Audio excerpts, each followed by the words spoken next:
نحمد ونصلي على رسوله الكريم أما بعد فأعوذ بالله من الشيطان الرجيم بسم الله الرحمن الرحيم رب اشرح لي صدري ويسر لي أمري واحلل عقدة من لساني يفقهوا قولي ربي يسر ولا تعسر وتمم بالخير اللهم اجعلنا من الذين آمنوا وعملوا الصالحات وتواصوا بالحق وتواصوا بالصبر اللهم ثبتنا عند الموت بلا إله إلا الله آمين يا رب العالمين. السلام عليكم ورحمة الله وبركاته. الحمدللہ ثم الحمدللہ. مرکبات ہم کر رہے ہیں. مرکبات کے اندر ہم نے 2 مرکب جو ہے وہ کمپلیٹ کر لیے، مرکب توصیفی، مرکب اشاری، اور تیسرا مرکب ہم نے شروع کیا ہے جسے مرکب اضافی کہتے ہیں. مرکب اضافی کے حوالے سے جو بات میں نے آپ کے سامنے پہلے رکھی تھی اس کو اچھی طرح سے سمجھنے کی بہت امپورٹنٹ ہے. قرآن مجید کوئی ایسی آیت نہیں ہے جس کے اندر یہ مرکب استعمال نہیں ہوتا. قرآن مجید یا عربی کسی ٹیکسٹ کے اندر بھی جو ہے یا احادیث میں بھی کوئی ایسی عبارت نہیں ملتی کہ جس کے اندر یہ مرکب استعمال نہیں ہوتا. مرکب اضافی کس مرکب کو کہتے ہیں؟ ایسے مرکب کو کہتے ہیں جس میں ایک اسم کو دوسری اسم کے ساتھ نسبت دی جاتی ہے، ایک اس کے ساتھ ملکیت کا مفہوم پایا جاتا ہے. مرکب اضافی کے کم از کم 2 اجزاء ہوتے ہیں، ایک جسے مضاف کہتے ہیں، دوسرا جسے مضاف الیہ کہتے ہیں. مضاف کس سے کہتے ہیں؟ مضاف ایسے اسم کو کہتے ہیں کہ جو جس پہ الف لام داخل نہیں ہوتا اور جس کا اعراب ہلکا ہوتا ہے. اعراب ہلکا کا کیا معنی ہے؟ اعراب ہلکا کا معنی ہے کہ وہ اسما جن کے اوپر تنوین آتی ہے اس کی تنوین کو ختم کر دیا جاتا ہے، اور وہ اسما جن کے اوپر نون اعرابی آتی ہے کیونکہ مثنیٰ کے صیغوں میں آتی ہے یا جمع مذکر کے صیغوں میں آتی ہے، ان کے نون کو ختم کر دیا جاتا ہے. مضاف الیہ کا ایک ہی پرائمریلی قانون ہے، وہ یہ کہ وہ لازماً حالت جر میں ہوگا اور معرفہ بھی ہوگا. نکرہ بھی ہو سکتا ہے لیکن عموماً معرفہ ہوگا اور حالت جر میں ہوگا. مرکب اضافی میں اصل اہمیت جو ہے وہ مضاف کی ہے کیونکہ مضاف الیہ تو ہمیشہ حالت جر میں ہی پایا جاتا ہے. تو یہ 2-3 چیزیں ہیں، اس کو ذہن میں رکھیں. جو پچھلی جو ہم نے چیزیں پڑھی تھیں، کچھ ایکسرسائز بھیجی تھی، اس حوالے سے اگر کسی کا کوئی کنسرن ہے تو پوچھے ورنہ آگے چلتے. جی بولیے.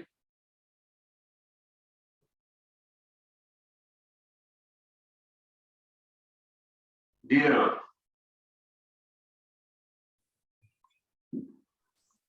ٹھیک ہے استاد جی چلیں. اتنا سلو موشن میں کیوں کہتے ہیں چلیں؟ کیا منسٹری سے اجازت لیتے ہیں؟ پھر کوئی بول نہیں رہا اس لیے میں نے کہا کہ چلیں. آپ بول دینا، آپ تو اپنا کام کریں، آپ کو دوسرے سے کیا ہے.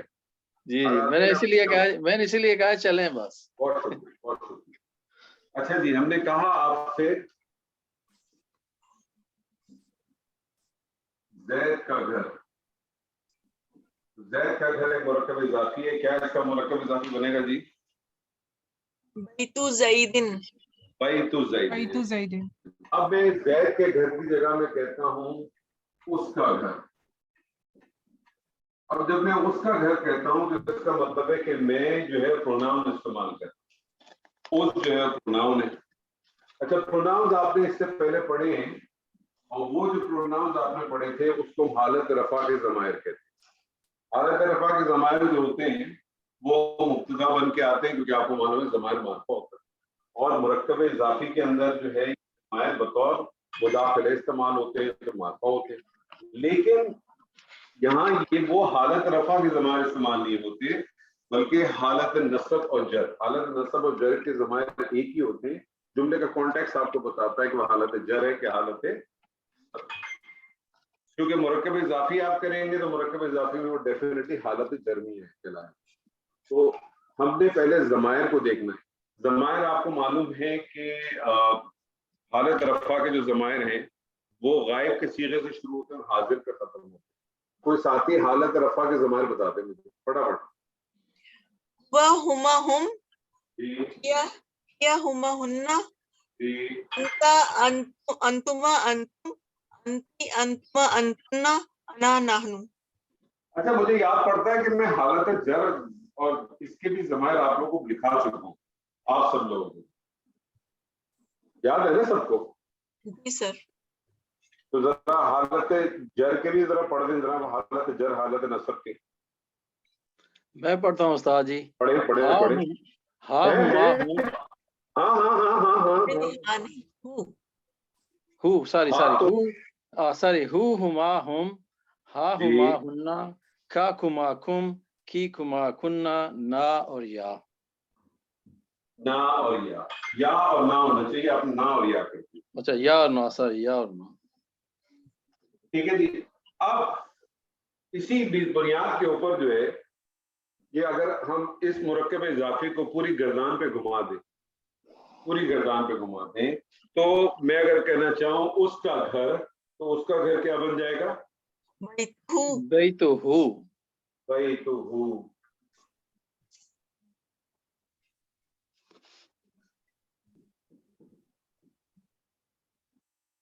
بیتو ہو.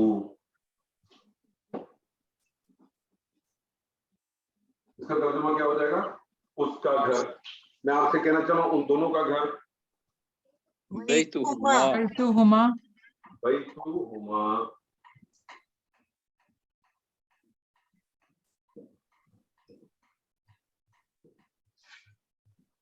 ان سب کا گھر.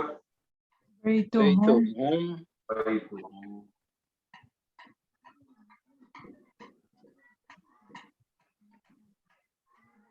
اس مونس کا گھر. بیتہا. بیتہا.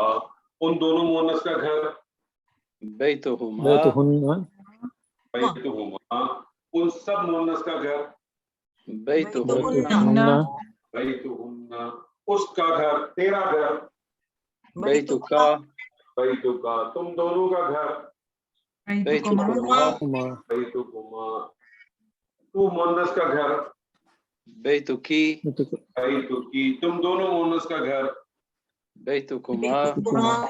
تم سب مونس کا گھر. بیتکن. بیتکن. بیتکن. کن. کننا. مؤنث. اگر میں آپ سے کہوں تم سب کا گھر، تو آپ کیا کہیں گے؟ بیتکم. بیتکم. کیونکہ مذکر کے اندر یاد رکھ لیجیے گا ہر اسم بائی ڈیفالٹ مذکر ہے. مونس ہوگا تو اس کو ہمیشہ ہائی لائٹ کیے گا. ہم سب کا گھر یا ہمارا گھر. بیتنا. بیتنا. تونا. بیتنا کیوں؟ بیتنا. بیتنا. بیتنا بولے. ہاں بھی کسی صاحب کی آئی تھی بیتنا. اچھا جی، اب ہے آخری صیغہ رہ جاتا ہے واحد متکلم، 13واں صیغہ. اب اس یا متکلم کے حوالے سے ایک بات آپ نوٹ کر لیں کہ یہ جو یا متکلم ہے اس کا ایک بڑا مسئلہ ہے. یا متکلم کا پرابلم کیا ہے کہ یا متکلم کہتی ہے اگر میں پہلے اس کا صیغہ بناؤں تو اس کا صیغہ اس طرح سے بن جائے گا.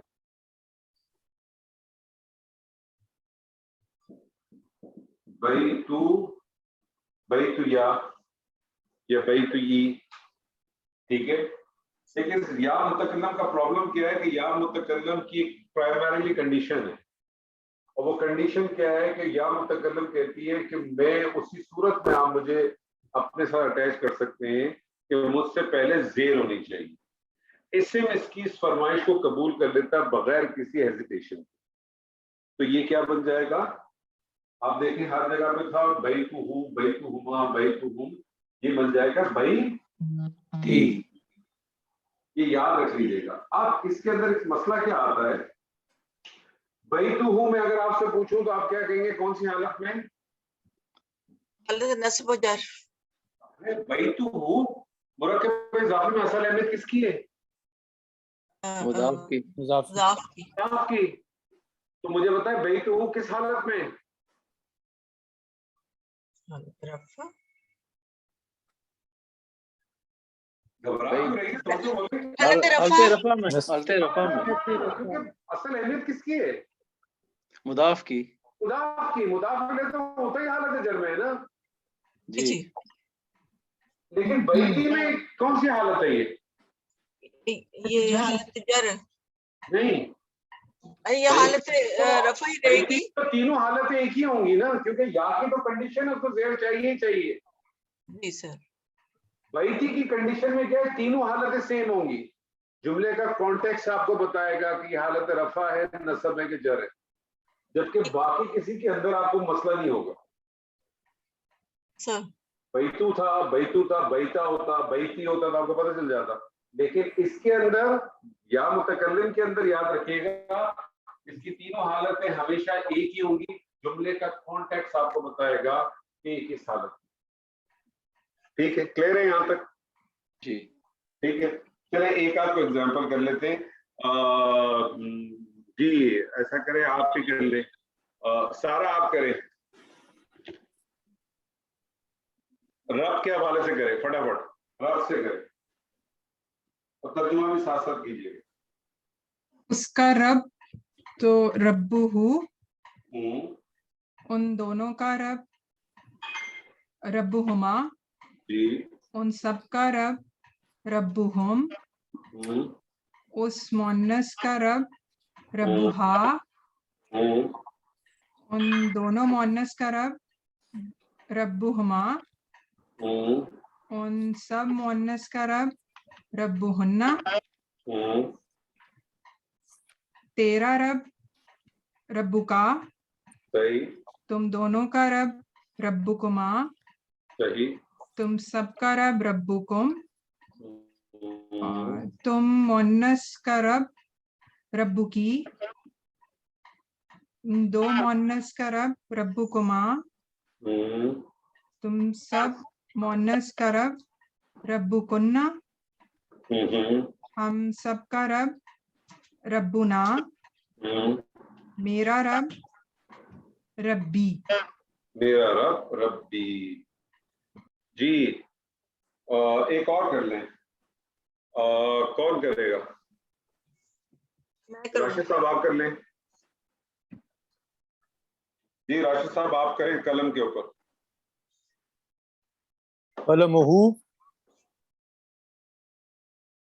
آواز آ رہی ہے؟ آواز جی آ رہی ہے؟ آپ خاموش کیوں جاتے ہیں؟ ترجمہ بھی ساتھ ساتھ کریں, قلمہ وہ ترجمہ بھی ساتھ ساتھ کریں. اس کا قلم، ٹھیک ہے. قلمہما ان دونوں کا قلم، ہوں قلمہم ہوں ان سب کا قلم، ہوں قلمہا ہوں اس کا قلم مؤنث، قلمہن ان سب کا قلم مؤنث، قلم کا تیرا قلم، ہوں قلم کی تیرا قلم مؤنث، تیرا قلم کما تم دونوں کا قلم، تم قلم کم تم سب کا قلم،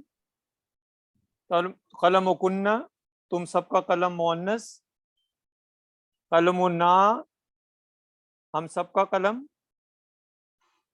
قلم ای قلم ہوئی قلمی میرا قلم، میرا قلم، قلمی میرا قلم. ٹھیک ہے. اچھا یہ جو ہو کی ضمیر ہوتی ہے, میں نے آپ کو بتایا تھا کہ یہ ہو کی ضمیر جو ہے وہ 4 طریقوں سے قرآن مجید میں لکھی جاتی ہے, صرف آپ کو سمجھانے کے لیے تاکہ کوئی کنفیوژن نہ ہو. یعنی یہ جو ہو ہے, اس ہو کو جو ہے وہ الٹے پیج سے بھی لکھا جاتا ہے, اس ہو کو جو ہے وہ کھڑی زیر سے بھی لکھا جاتا ہے, اس ہو کو جو ہے وہ نارمل زیر سے بھی لکھا جاتا ہے, اور